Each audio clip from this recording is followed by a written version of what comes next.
nossa missão, né? Muito especial esse trabalho, a nossa causa que todos nós abraçamos. Fala, Edson.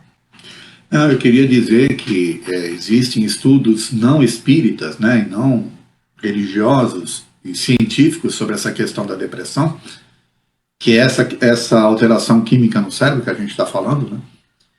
E muitos médicos aí já há alguns anos vêm tratando pacientes com aplicação, não de remédios, mas de aplicação de magnetismo no cérebro.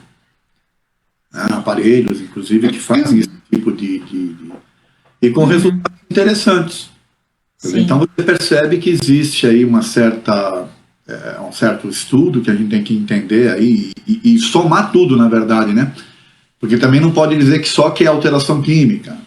Tem que entender o que é que provocou aquela alteração química. Senão a gente vai ter que interpretar que a pessoa já nasce depressiva. Porque ela já nasce com aquele tipo de alteração química. E não é bem isso, né? A pessoa não nasce depressiva. A pessoa nasce para viver, para ter essas experiências e tal. Então a gente nunca pode esquecer que nós somos um ser composto de um espírito usando um corpo físico. Tá bom? As emoções, elas podem, num primeiro momento, elas nascem do espírito, provocando alterações no corpo físico. Só que chega uma hora que o corpo físico é que vai influenciar o espírito também. Dependendo da quantidade, do estado emocional que você se mantém, do tempo que você se mantém naquele tipo de situação emotiva, ela vai alterar o seu químico do cérebro e, consequentemente, o estado prolongado disso daí começa a fazer com que o seu cérebro, o seu organismo influencie no espírito. Aliás, existem questões interessantes no livro dos Espíritos que falam sobre isso. Que o organismo influencia, né, no espírito. Então, a própria Deise já colocou, o estado de luto é para se considerar um estado depressivo? Se ele for, ele pode até ser, mas é um estado curto. Você não vai ficar de luto para sempre, né? Tá certo? Aí é uma tristeza só. Né? Isso. Então a gente tem que interpretar desta forma. Por isso que falar que o jovem que está isolado lá é depressivo, eu pensaria 2, 3 vezes, porque a gente não sabe, a gente não está habituado a conviver nesse mundo, né? Nesse mundo aí da interação online, por aí afora. Tem muita coisa para a gente aprender sobre isso, né? Tem mais uma participação que chegou aqui agora. Vou ler agora, junto com vocês. Não li antes, hein? Rafael de Osasco. Estou trabalhando no modelo home office, afastado das atividades sociais desde março, por conta da pandemia. Faço tratamento para depressão e ansiedade com isolamento. Com o isolamento e a falta de opções de válvulas de escape, o quadro deu uma boa agravada. Cada dia tem sido mais difícil, mas é ter fé em dias melhores. Ouvir a Rádio Boa Nova enquanto trabalho tem me ajudado a tentar manter uma boa vibração. Dei uma afastada também das redes sociais e dos noticiários que só me puxavam para baixo. E aí, Deise? Perfeito. Bom dia, querido. Que bom, agradecemos muito a sua colaboração nesse tema de hoje, né? Porque é tão importante chegar e falar, não, olha, eu tenho um quadro depressivo, estou tratando, pega eu.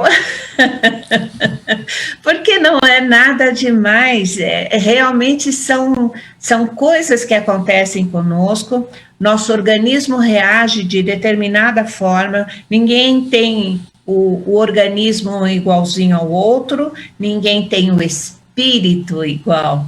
Isso é importante, né? Isso é muito importante. É aquele arquivo nosso, é aquela coisa gostosa que cada um sabe que é único. Cada um tem a certeza absoluta que é a pecinha que falta lá no grande quebra-cabeça de Deus, né? Então, assim, passar por dificuldades, principalmente depressão, e ir procurar ajuda médica, ajuda espiritual, isso que você está fazendo, meu querido. Você ouve a TV Mundo Maior, a Rádio Boa Nova, eu também. Quando eu tenho alguns programas assim, para não ficar muito para baixo aí, porque as notícias, por favor, né? É bom a gente se inteirar, mas não vamos prejudicar também. Eu ponho aqui, no vidinho, alguma roupa que tenha bolso, coloco no rádio e sigo a vida, fazendo as coisas que tem que fazer, estudando as lições que tem que passar, aulas que tem que dar. É isso, meu amor, você está certíssimo e muito obrigada por você ter colocado, viu? Um grande beijo para você. Está no caminho certo, né, Edson? Eu queria parabenizar, inclusive, o ouvinte, porque com a coragem, né, de expressar o que ele sente. E eu acho interessante a colocação dele, porque você percebe que, na verdade, o quadro depressivo ele começa a surgir quando você não sente esperança, ou que você não tenha...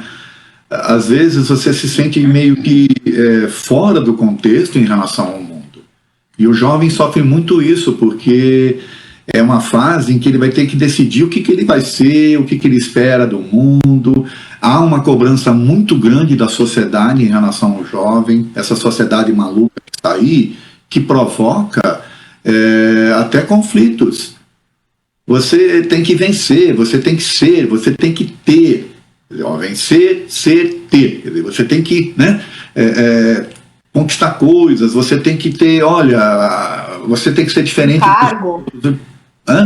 Cargo, isso, e dinheiro, e posição social. Isso aí é coisa para o espírito? Ou é coisa para a sociedade em si? Por que essas pessoas todas que nós noticiamos aqui hoje estão sendo presas, estão sendo afastadas? Pastor sendo preso? Ora, por corrupção, por coisa que envolve o dinheiro, a matéria, isso tudo é maluco. O espírito não precisa dessas coisas, o espírito precisa de outros tipos de atividades. E aí você está vivendo num mundo desse tipo de situação, ouvindo notícias desse tipo que a gente acabou de colocar aí, e mais aqueles noticiários que só falam de desgraça, disso, daquilo, você fala, meu Deus, o que eu estou fazendo aqui? Há uma grande tendência de você se sentir mal com tudo isso, tá certo? E se você não souber trabalhar a sua cabeça para se motivar de alguma forma, fica complicado. Eu posso falar por mim, tá? Eu, quando eu era mais jovem, eu passei por quadro depressivo. Eu não sabia. Porque na minha época se falava pouco sobre isso, né? Então eu passei por um quadro depressivo aí que foi uns 3 anos, mais ou menos, da minha vida. Bastante tempo. Não foi fácil não, tá? Não foi fácil. Ok? Mas por quê? Porque eu não tinha esperança, eu não sabia exatamente o que eu bem queria, as coisas que eu fazia não davam muito certo, que eu achava que tinha que ser do meu jeito, não dava certo. Aí você vai meio que, sabe, buscando alternativas no mundo, até que você acaba se encontrando, né? Graças a Deus, eu encontrei a doutrina espírita na minha vida e ela me ajudou muito a sair desses quadros. Então, eu acho que a doutrina espírita, bem compreendida, tá? Ela pode ajudar muito as pessoas a saírem desses quadros depressivos, porque elas começam a doutrina traz alternativas para aquele espírito, ao entender que você é um espírito, de você conseguir equilibrar os seus anseios espirituais em relação ao que o mundo pede para você. Não é fácil, tá? Mas eu acho que é um caminho, né? Então, parabéns ao nosso ouvinte que se expôs aí, né? Que ajuda a gente a se expor também, né, Edson? E veio contribuir. É interessante, inclusive, eu estar contando isso para vocês, para os ouvintes e tudo. Eu acho que é importante porque você vê que existe uma saída, né? Existe uma forma de você... lembra que o André estava falando da Monja Coen? Ela era repórter, ela vivia lá uma vida... ansiosa. 5 maridos, meu Deus. E depois ela se encontrou de uma outra forma, né? Então, a gente tem que pensar nisso para a gente entender o que é esses processos depressivos, né? Até que ponto é espiritual ou não, até que ponto tem a ver com essa ansiedade provocada também pela própria sociedade, essa sociedade que não... Aliás, a sociedade que foi chacoalhada né? Porque todos esses conceitos e todas essas coisas de trabalho, de ambiente, foi chacoalhado com essa pandemia aí. Nós vamos ter que repensar conceitos daqui para frente, né? Do que é certo. Chacoalhado de verdade, inclusive materialmente, porque muitos empresários, inclusive, né, meu marido, teve que passar por um corte de salário, né, estamos em casa, dá para ser antes isso e ter emprego, né? Então esse chacoalhão aí que o Edson falou atingiu muitas pessoas, ou com desemprego, ou então com corte no salário, realmente. E a gente está falando bem, né, hoje dos jovens, mas só lembrando que os jovens há mais tempo também pode sofrer um processo de depressão muito visível agora, quando nós estamos assim fechados, né? Mas, como eu falei, cada um tem o seu espírito vai sofrer as emoções e vai reagir conforme o meio que está, e esse meio é bem interessante isso, o espiritismo, né? Porque nós sabemos que nós não estamos sozinhos, por mais sozinhos que nós achamos que nós estamos, como falou Paulo de Tarso, cercado por uma nuvem de testemunhas invisíveis. E essa nuvem, em lendo aí o Livro dos Espíritos, a gente fala assim, puxa vida, mas por que Deus deixa o espírito não muito bonzinho, né, se achegar a nós, tal? E aí no Livro dos Espíritos eles falam que para uma legião de espíritos não muito bons estão ao seu lado, tem outra legião de espíritos bons. Quem vai decidir que legião vai ficar? Vai ser esse espírito encarnado aqui.